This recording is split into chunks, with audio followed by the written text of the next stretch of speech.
going on to talk about while loops, I want to introduce the input box as a way of getting input from the user, and we'll use that in a while loop in the next video. We've used message boxes so far. If I click the demonstrate message box, I get, are you a programming mobile app major? And if I say yes, we get another message box that says that's fantastic. If I click that again and say no, we get a message box saying consider this. Did you know that software developer is the #1 job of the top 100 jobs in the United States according to US News and World Report? So we can handle those two buttons. But message boxes are limited just to those specific set of buttons that are available to us in the message box syntax. I want to show you the input box. In the input box, we can have the user enter a string. So we're asked to enter first and last names. And if I type in George Washington, I can handle that input when I click OK, and I separate out the name George from Washington, and I say, welcome George, greetings to you and the whole Washington family. But I also use a while loop here in that if I don't put in a first and last name, I'm going to type in Elvis, and I'm told your entry was not in the format of first name, last name. And I click the OK button, and because it's in a while loop, it asks me to do it again. Well, my dog's name is Serenity. Let me put that in. And again, my entry was not acceptable. I click OK, and I'm asked to do it again. I'm just going to choose John Doe. And then I finally get the message, welcome John, greetings to you and the whole Doe family. And so that is using a while loop with an input box, and the while loop continues until the input is in the format that we want. Maybe we're asking the user to enter an integer in that box, but they don't enter an integer. We can keep forcing them to re-enter it. The program I've just shown you here is not a C# program. It is a Visual Basic program. And Visual Basic and C# are extremely similar. They both use Visual Studio, and much of the language is the same. But Visual Basic has this cool input box statement that is not part of C#. But I want to show you a trick of how you can use Visual Basic's input box feature in a C# program. But first, let me show you the code in Visual Basic. So here I am in Visual Basic within Visual Studio. Now it looks just like C#, and the only thing that gives it away is looking at my form here. It says form1.vb Visual Basic instead of form1.cs C#. And here's my code behind, but the interface is exactly the same. We have all the same tools between Visual Basic and C#. So I have my two buttons here, and these are both coded the same way by double-clicking on them. Let's go look at our code in the form1.vb. So here's my Visual Basic code. We get a stub, much like we get in C#, but the code looks slightly different. So we declare variables using dim statements, which is slightly different than we do in C#. Here, though, is my while loop. I have a while repeat and an end while, and this is going to be slightly different in C#.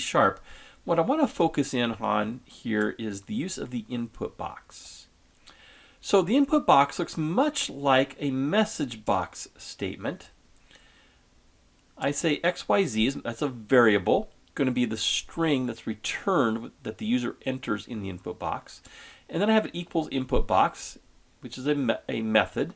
And the first string here is the prompt that is shown. I have a comma, and then the title, a default value, that was the John Doe that comes up, and then I specified some coordinates of where I wanted that located in relation to my program.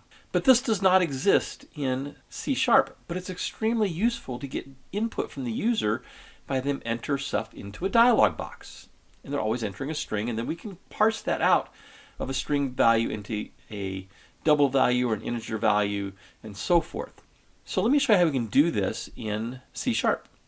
In our Canvas course site, I do have a handout on how to use the input box statement. And so if we go into the modules and scroll down, it is currently residing in Unit 4, Repetition Structures and String Methods, and there's a handout there on using the input box with both VB and C#. I'm going to click that. And then I would suggest downloading the PDF. I'm going to open it. And so the first page is how to use it in Visual Basic. I used to teach this class with VB and C# together. But the second page is on how to bring the input box from VB into C# and use it in a C# program. So I have some steps here. You create your C# project, and then from the project menu, you're going to choose Add Reference, and we're going to select Microsoft Visual Basic from the .NET Framework, and there'll be a checkbox. We're going to select that and click OK, and then we're going to save our project, and then we can use it by referencing Microsoft.visualbasic.interaction.inputbox. And then your little screenshot here, but here is the code. So before we had XYZ equals InputBox, we had to enter your first and last name. So instead of just InputBox, we use Microsoft.visualbasic.interaction.inputbox. Well, let's give it a try. So here's my VB program. I'm going to select the entire interface, doing a Control-A, that selects both buttons. And it doesn't set the properties of the form, but it does set the properties of both buttons. And I'm going to copy that. So Control-C to copy. I'm going to create a new project. And once again, I'm going to do a C# project. Say Next. And we're just going to call this InputBox Demo. And I'll say InputBox Demo C#. I'm going to click Create. So there's my project. I'm going to wrap this up a little bit. And I'm just going to do a Control-V to paste my buttons. There's my two buttons. I'll change the name of the form to be InputBox Demo C#. And I'm going to change the background color of the form. I'll do something a little bit different from the VB one. Let's just make it a dark green. From previous lessons, you should be able to code the message box button, but let's look at how to code the input box button. I'm going to go to the project menu and choose Add Reference. I'm going to click on the Assemblies framework and find Microsoft Visual Basic. So it's here in this list. I'm going to check that item and then say OK. And what I want to do at this point probably is save my project. So I'm going to choose Save All. And I'm going to code that button. So I'm just going to do the input box here first. So we had XYZ equals, and I can say Microsoft.visualbasic. I want to go down to interaction, where you could type that in, .inputBox. And there it is. And so my input box, I can say, please enter your first and last names. That is the prompt I want to have showing. The title is going to be simply input needed. And I'm going to do a default value. So I do a comma, and the default value here is the string is my default response. And my default, I need to put that in quotes since it is a string value. We'll put in John Doe. And then the other choice I could do would be to set the X position and the Y position. That's optional. I'm not going to bother to do that here. I'm just simply going to say, put a semicolon after that and conclude that line.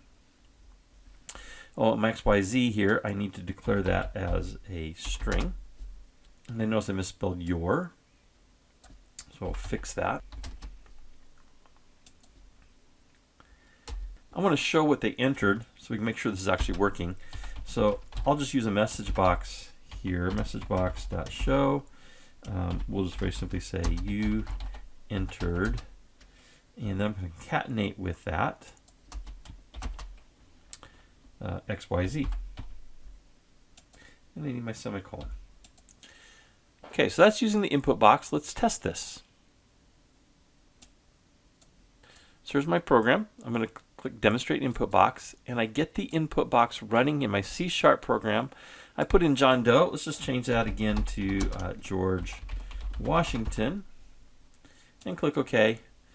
And I'm told you entered George Washington. So that is working, and that is how we can use an input box to get string data, or to get string data and convert it to an integer or a double or a float value as needed. In the next lesson, we'll look at while loops, and we'll add that into our program here to verify that they put in a first and last name.